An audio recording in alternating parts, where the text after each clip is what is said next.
നമ്മളിൽ പലരും വളർന്നത് ഭൂമി സൂര്യനെ ചുറ്റുന്നു എന്നും സൂര്യൻ ബഹിരാകാശത്ത് നിശ്ചലമായി തന്നെ നിൽക്കുന്നു എന്നുമുള്ള ധാരണയോടെയാണ്. എന്നാൽ യഥാർത്ഥത്തിൽ വലിയ ചിത്രം ഇതിലും സങ്കീർണവും ആകർഷകരവുമാണ്.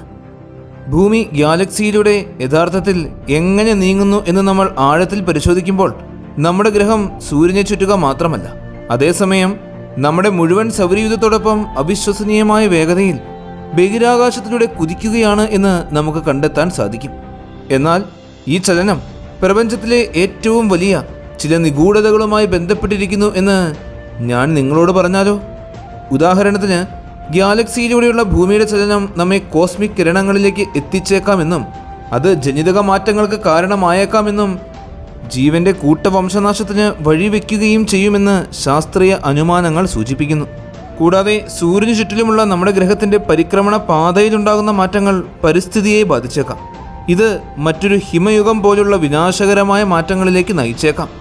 നമ്മുടെ ഗ്രഹം പ്രപഞ്ചത്തിലൂടെ എങ്ങനെ സഞ്ചരിക്കുന്നു എന്ന് മനസ്സിലാക്കുന്നതിലൂടെ ബഹിരാകാശത്തെ നമ്മുടെ സ്ഥാനത്തെ കൂടുതൽ വിലമതിക്കുവാൻ നമുക്ക് കഴിയും. നമ്മുടെ ഗാലക്സി എങ്ങനെ രൂപപ്പെട്ടു എന്നും ഭാവിയിൽ നമുക്ക് എന്താണ് സംഭവിക്കാൻ പോകുന്നത് എന്നുമെല്ലാം മനസ്സിലാക്കാൻ സാധിക്കും.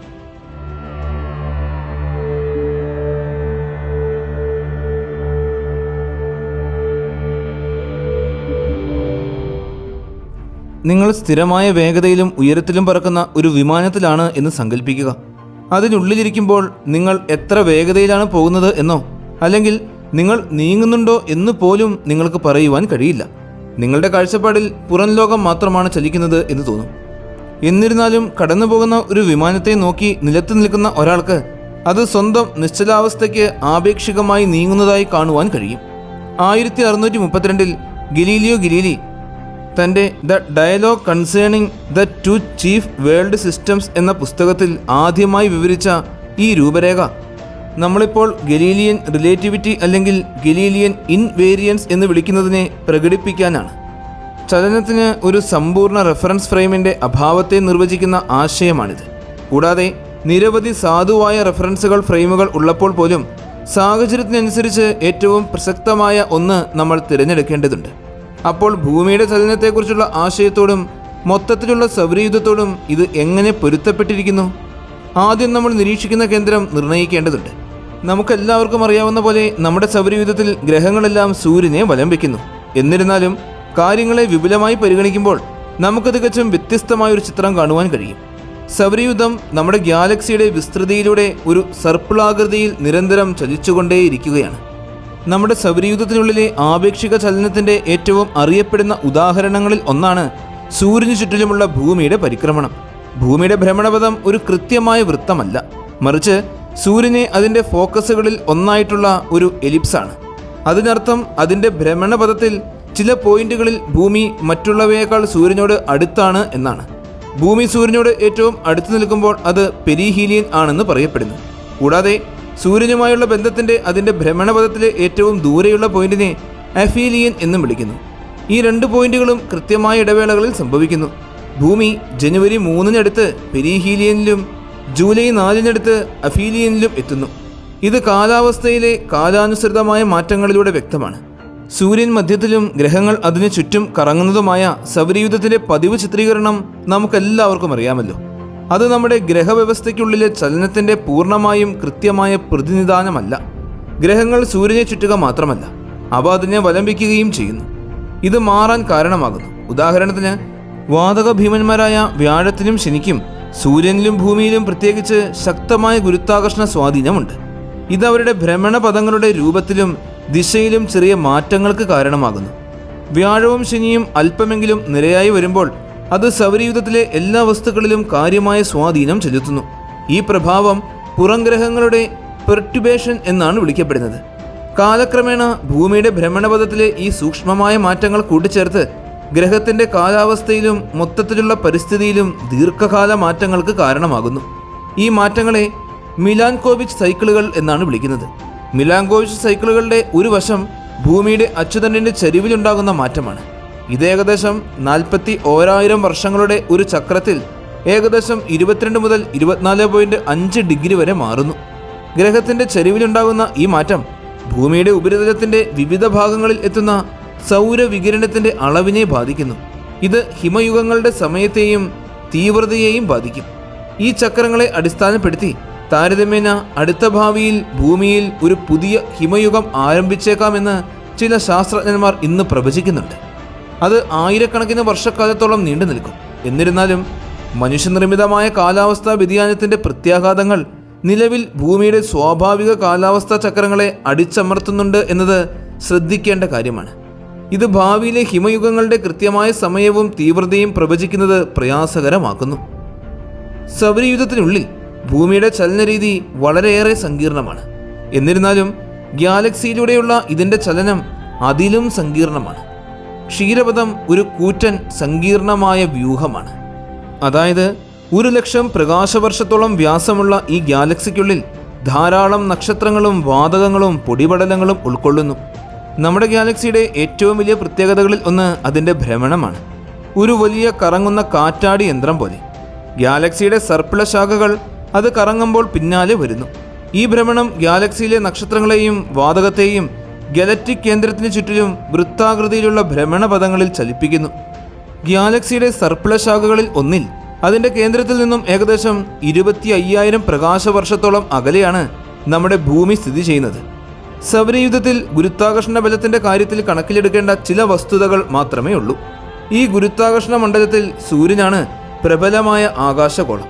നേരെ മറിച്ച് ക്ഷീരപഥത്തിൻ്റെ ഗുരുത്വാകർഷണ മണ്ഡലങ്ങളിൽ പ്രബലമായ ഒരു വസ്തുവല്ല. പകരം എല്ലാം മറ്റെല്ലാത്തിൻ്റെയും മൊത്തത്തിലുള്ള ഗുരുത്വാകർഷണ മണ്ഡലത്തിന് ഉള്ളിൽ കറങ്ങുന്നു. ഇത് ഗാലക്സിയുടെ ഘടകങ്ങളുടെ ചലനം ട്രാക്ക് ചെയ്യുന്നത് പ്രയാസകരമാക്കുന്നു. എങ്കിലും ഇത് നമ്മുടെ ഗാലക്സിയുടെ സങ്കീർണമായ ഘടനയെക്കുറിച്ച് ധാരാളം വിവരങ്ങൾ നമ്മെ പഠിപ്പിക്കുകയും ചെയ്യുന്നു. ഭൂമി സൂര്യനെ ചുറ്റുന്നത് പോലെ സൂര്യൻ സെക്കൻഡിൽ ഏകദേശം 143 മൈൽ വേഗതയിൽ ക്ഷീരപഥത്തിൻ്റെ കേന്ദ്രത്തെ വലംവയ്ക്കുകയാണ്. ഏകദേശം 230 ദശലക്ഷം വർഷത്തിനുള്ളിൽ ഒരു പരിക്രമണം പൂർത്തിയാക്കുന്നു. ഈ കോസ്മിക് യാത്ര സൂര്യനോടൊപ്പം ഭൂമിയെയും ഗാലക്സിയുടെ വിവിധ മേഖലകളിലൂടെ കൊണ്ടുപോവുകയും വ്യത്യസ്ത കോസ്മിക് പരിസ്ഥിതികളെ നമുക്ക് പരിചയപ്പെടുത്തി തരികയും ചെയ്യുന്നു. കൗതുകകരമെന്ന് പറയട്ടെ, ഗാലക്സിയുടെ ഉൾഭാഗത്തുള്ള നക്ഷത്രങ്ങൾ പുറംഭാഗത്തുള്ള നക്ഷത്രങ്ങളെക്കാൾ വേഗതയിൽ നീങ്ങുന്നു. കാരണം ഗാലക്സിയുടെ കേന്ദ്രത്തോട് അടുത്തുള്ള ഭാഗങ്ങൾക്ക് കൂടുതൽ മാസുണ്ട്. അതിനാൽ ശക്തമായ ഗുരുത്വാകർഷണ ബലവുമുണ്ട്.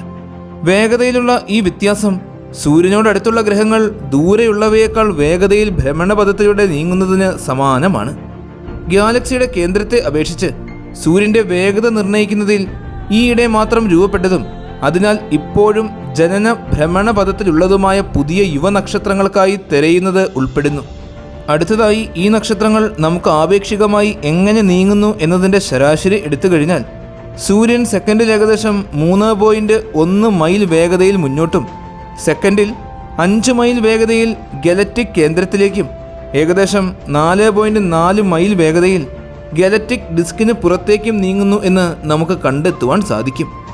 ഈ ചെറിയ സവിശേഷ ചലനം സൂര്യനും സൗരയൂഥവും ഗാലക്സിയിലൂടെ പോകുന്ന പാതയിൽ വലിയ പ്രത്യാഘാതങ്ങൾ ഉണ്ടാക്കുന്നു. ഗാലക്സി കേന്ദ്രത്തിന് ചുറ്റിലുമുള്ള സൂര്യൻ്റെ ഭ്രമണപഥം തികച്ചും വൃത്തമല്ല.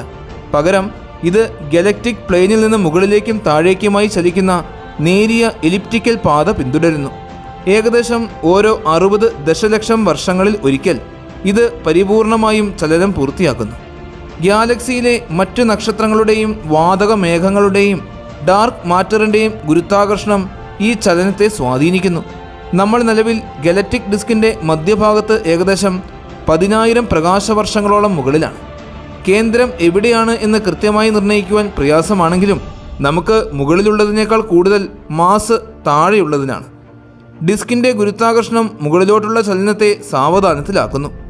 ഏതാനും ദശലക്ഷം വർഷങ്ങൾക്കുള്ളിൽ നമ്മൾ ഡിസ്കിൻ്റെ മധ്യഭാഗത്തിന് ഏകദേശം 300 പ്രകാശവർഷത്തോളം മുകളിലാകും. അതിനുശേഷം നമ്മൾ മുന്നോട്ടുള്ള ചലനം പൂർണ്ണമായും നിലയ്ക്കുകയും നമ്മൾ താഴേക്കിറങ്ങാൻ തുടങ്ങുകയും ചെയ്യും. ലംബമായ ഈ ചലനം കേവലം ഒരു സവിശേഷമായ പ്രതിഭാസമല്ല. ചില ജ്യോതിശാസ്ത്രജ്ഞർ ശിബ അനുമാനത്തെ പിന്തുണയ്ക്കുകയും അത് ഭൂമിയുടെ വൻതോതിലുള്ള വംശനാശങ്ങളുമായി നേരിട്ട് ബന്ധപ്പെട്ടിരിക്കാമെന്ന് വിശ്വസിക്കുകയും ചെയ്യുന്നു. കാരണം നക്ഷത്രങ്ങളുടെ ഉയർന്ന സാന്ദ്രതയും അവ പുറപ്പെടുവിക്കുന്ന വികിരണങ്ങളും കാരണം ഡിസ്കിൻ്റെ മധ്യഭാഗം സൗരയൂഥത്തിന് കൂടുതൽ അപകടകരമായ സ്ഥലമാണ്. ഗാലക്സിയിലെ സർപ്പിള ശാഖകളുടെ ചലനം ഇതുവരെ പൂർണ്ണമായും പഠിക്കപ്പെട്ടിട്ടില്ല. എന്നാൽ ഘടകങ്ങളുടെ സംയോജനം മൂലമാണ് ഇത് സംഭവിക്കുന്നത് എന്ന് സിദ്ധാന്തവുമുണ്ട്. അതിലൊന്നാണ് ലോക്കൽ ഗ്രൂപ്പിലെ മറ്റ് ഗാലക്സികളുടെ ഗുരുത്വാകർഷണ ബലം. ക്ഷീരപഥം ഉൾക്കൊള്ളുന്ന ഗാലക്സികളുടെ കൂട്ടമാണിത്. മറ്റൊരു ഘടകം ഡെൻസിറ്റി വേവ്സിൻ്റെ നിലനിൽപ്പാണ്.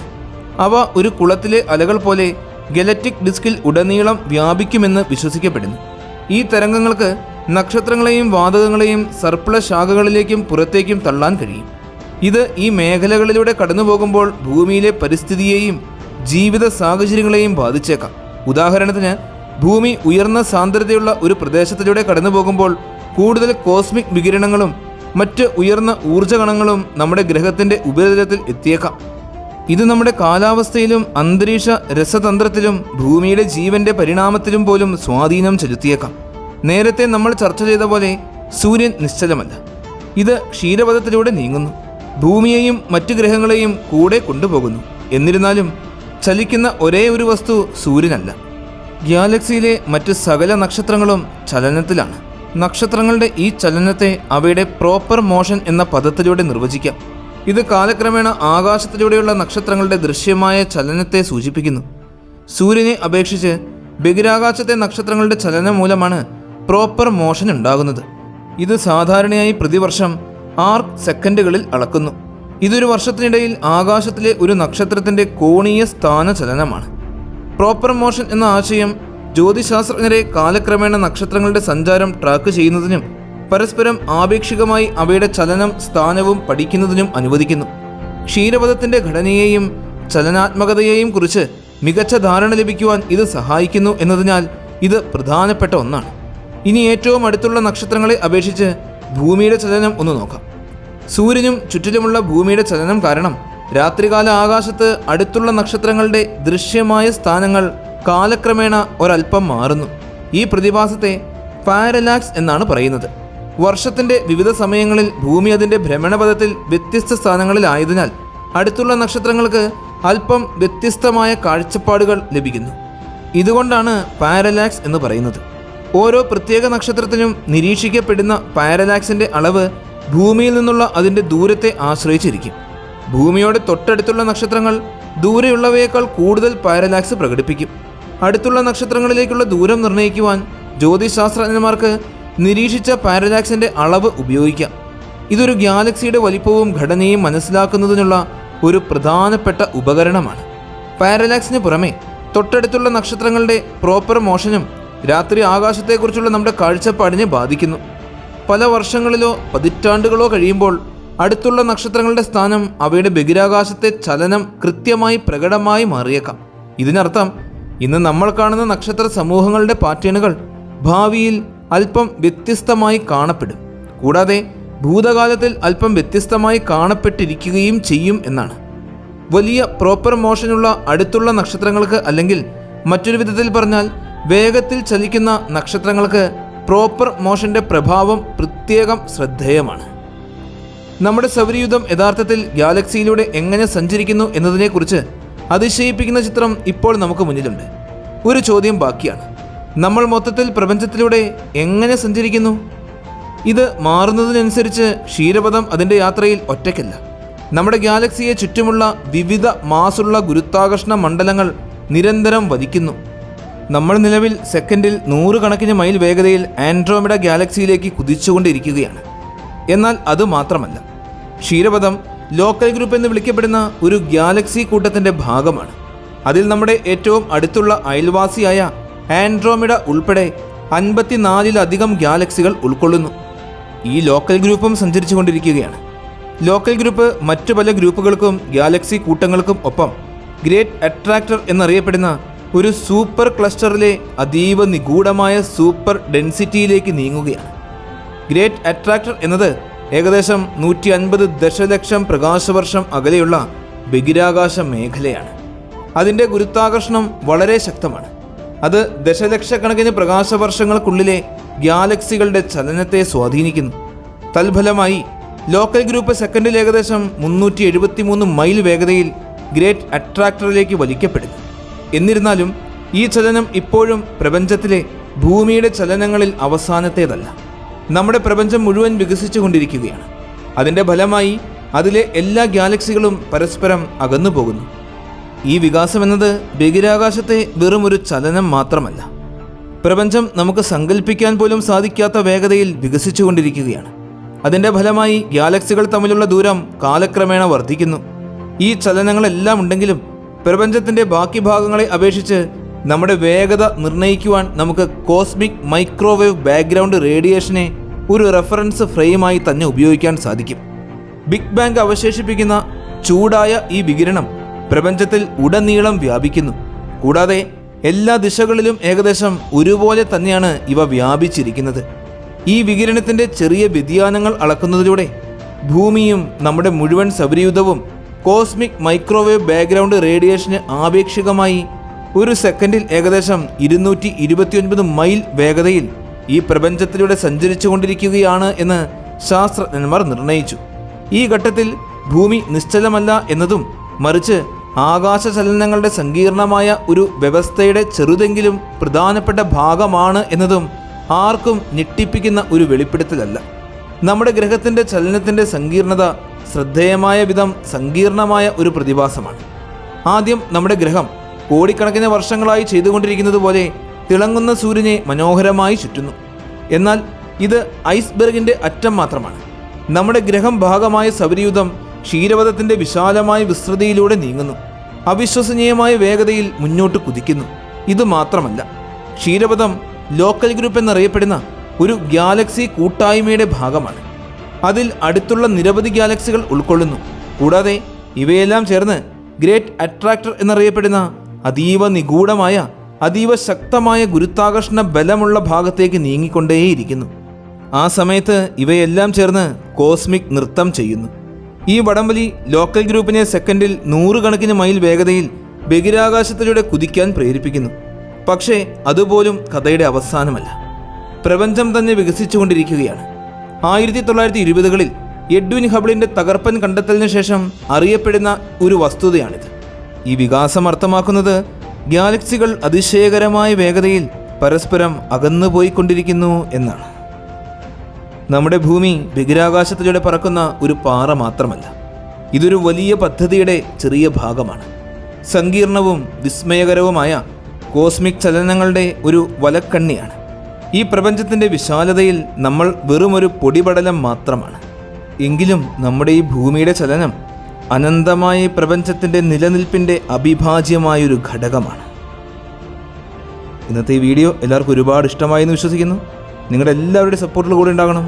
നല്ലൊരു വീഡിയോയുമായി അടുത്ത എപ്പിസോഡിൽ കാണാം.